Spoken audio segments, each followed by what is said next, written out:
Have you ever wondered what it really means when a company says their passwords are secure? Today, we're going to put that to the test. Welcome back to Part 2 of the complete password hacking course. From now on, we're diving into advanced, ethical hacking methods. In this episode, we're installing and using Bypass Automated Password Auditor. This powerful tool automatically analyzes hundreds of passwords, flagging which ones are weak and how vulnerable a system truly is. We'll be working in a controlled lab environment with test accounts, so you can safely and legally follow along at home. If you want to understand how a real security auditor thinks and see just how bad a password like password 123 really is, stick around. I'll guide you step by step from installation to your first real password audit. Ready to get started with Bypass? Let's go.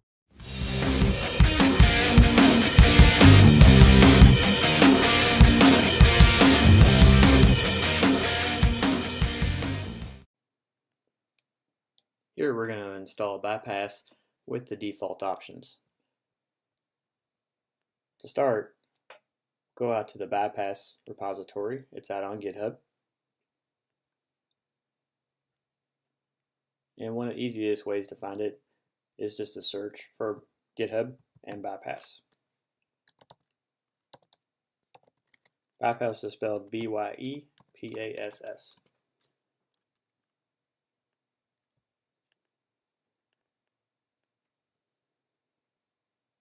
Out in the repository, you'll see the various files. You scroll down a little bit in the README section, you'll see the instructions. The first instruction is to install John the Ripper. And you'll want to do this even if you're using Kali Linux that has a version of John installed by default. The default version doesn't have a lot of formats and features found in the latest version. So you'll want to also install the latest version. If you're not sure how to do this, there's a video available on the README. So after we install John the Ripper, next thing we're going to do is change into the opt directory and download Bypass. The link to download is here. Click on the green button. Make sure it says clone with HTTPS. And grab this link.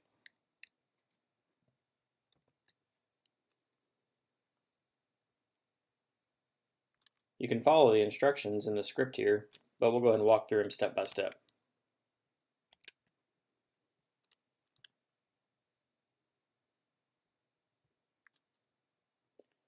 Just going to open up a terminal where we're going to change into the opt directory. Then we're going to copy or clone the repository into this directory. I'm going to paste the link that I got from GitHub. Hit enter, and the files will start to copy. Depending on the speed of your connection, this may take a while. There are several files, such as dictionaries and password lists, that are very large files, and they'll take a long time to download, again depending on connection speed.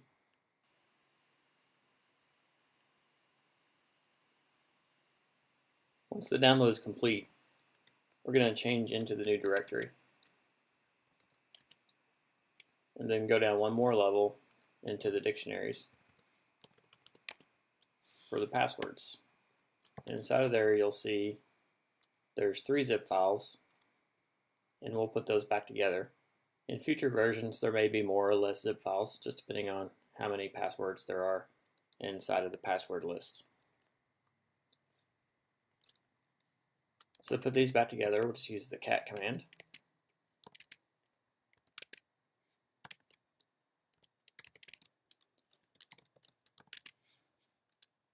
And we'll reassemble them into a file called passwordhailmary.txt.zip.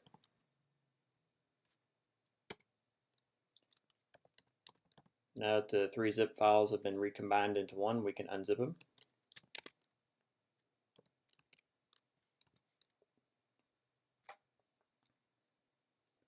And once this process is complete, if we look in the directory, we're going to have the actual password dictionary or password list. We'll have the zip file that we created and the 3 zip files that we downloaded. We don't need the zip files anymore. If you like to delete them, you can, because they do take up a lot of space. Now we just have the two password lists that come with the project, the passwords Hail Mary and the worst 95,000. So if we look at the instruction documents, we've completed these steps here. Now we'll go down to step 3. We're going to set up the config file. So we're going to go up one directory, and then we're going to edit the config file. So depending on how you install John the Ripper, the most likely option is going to be the top one. And this would be a default installation of John the Ripper in the opt directory, which is how the video shows you to install John the Ripper. So we're going to choose this option because that's the instructions we followed. Now, just to be sure, how would you know if this was the case? Well, let's take a look and make sure that John is in that directory.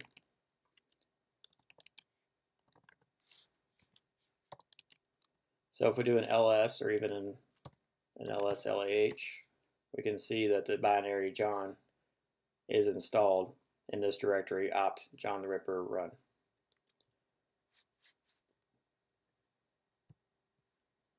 So we've completed step 3. Now in step 4, we're going to tell John the Ripper where the custom rules are that come with Bypass. And we know that we've installed Bypass in the opt directory. So we're just going to follow the defaults.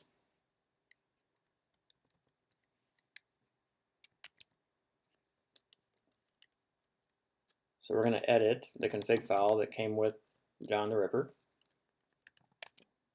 Earlier step, we already verified that John was installed in this directory, so we're just going to go straight into this directory.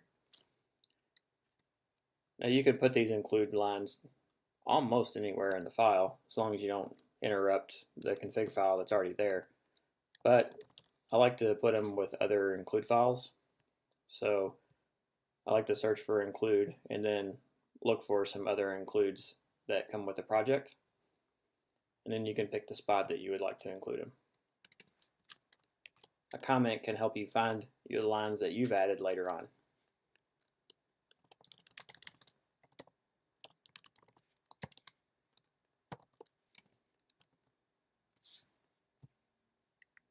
So we're going to paste those in, and we have those 3 lines in here. Now we'll save the file. You can do Control S or click Save.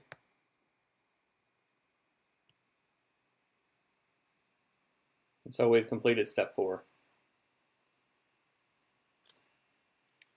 At this point, you can go ahead and start to use Bypass. If you want to do a quick test, you can. So to do a test, we'll just put a hash into a temp file and then try to crack it with Bypass. One way to do that is to just echo a word into a temporary directory. We'll hash it with MD5.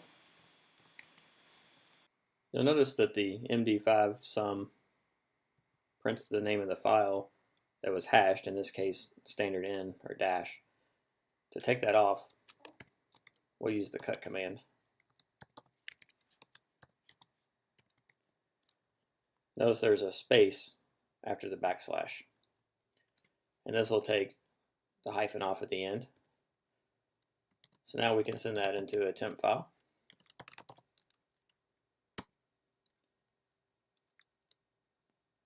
Now we can run Bypass and see if it can crack the file. We're going to run this command from inside of the opt bypass directory. So V for verbose, and the format is raw MD5. In this case, we know it because we picked the format. And the input file is temp hash, the one that we created. And of course, being a very simple password, it'll crack it immediately on the very first technique. Since we didn't say which techniques to run, Bypass is just going to run the first 20 or so techniques, which are the default techniques. And it tells you at the end how to view your cracked password, which of course was the word hello, the one that we had chosen. So now you can install Bypass. Don't forget to install John the Ripper first, and if you need help doing that, please see the video that's included in the instructions. In this demonstration, we're going to use Bypass in the most basic mode. To start with, we need a couple pieces of information. We need a list of hashes to use in our example, and we also need to know the format of those. In this case, I've downloaded some from the Adaptus Mechanica site, and they happen to be raw MD5. I've placed them over here in this folder.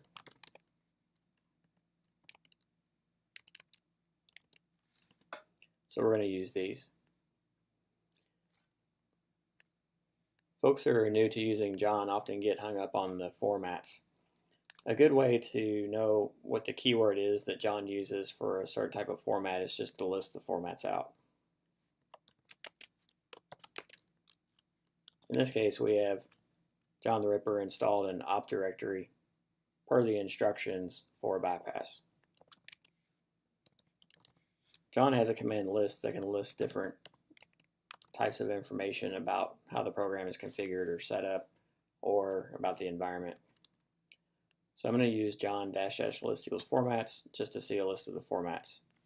Because we've custom installed John, there's a whole lot of formats that are supported well beyond the default.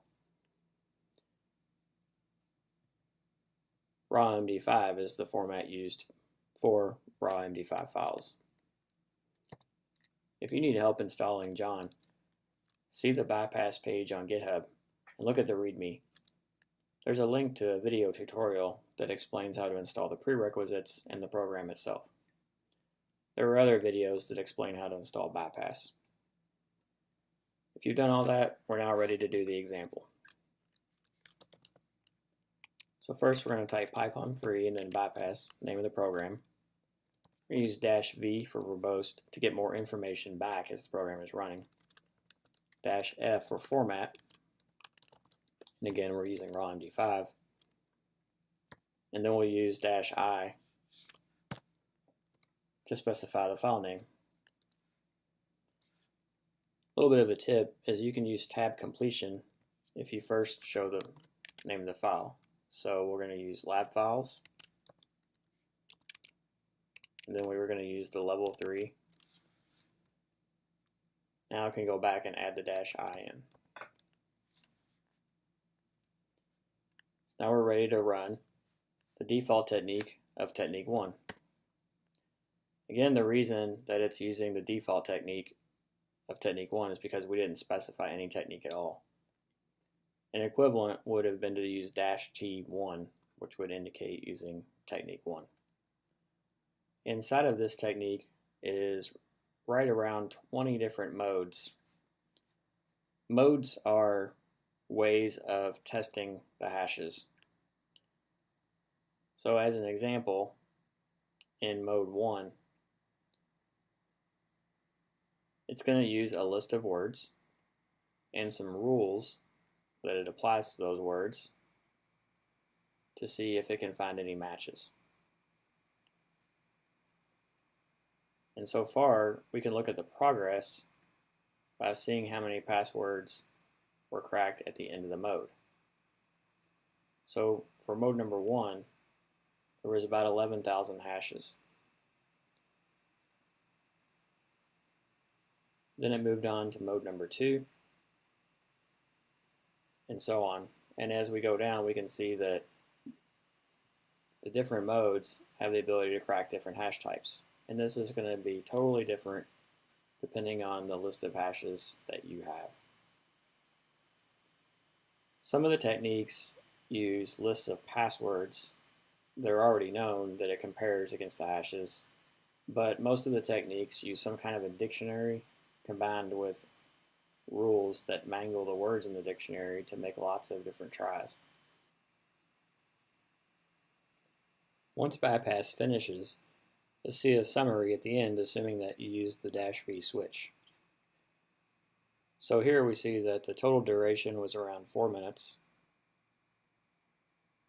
And then we also see that we were able to crack around 70,000 out of 1.5 million passwords for about 4%. And so the passwords cracked per second was around 273. Also, we'll notice that there's a couple of commands that are listed out at the end if we would like to copy and paste them. The first one will show us the passwords that are cracked from John the Ripper's repository. And the second will let us take the incremental mode and start it up running and let John just go ahead and try to crack the passwords from this point forward. So we'll go ahead and use the show command here to see the passwords. Copy and paste that and then run it, and it'll show the list of passwords and then give us a summary at the end. So you've seen how to run Bypass in the default mode. Again, this is going to use technique number 1, and you can go ahead and grab a set of sample hashes and try this for yourself.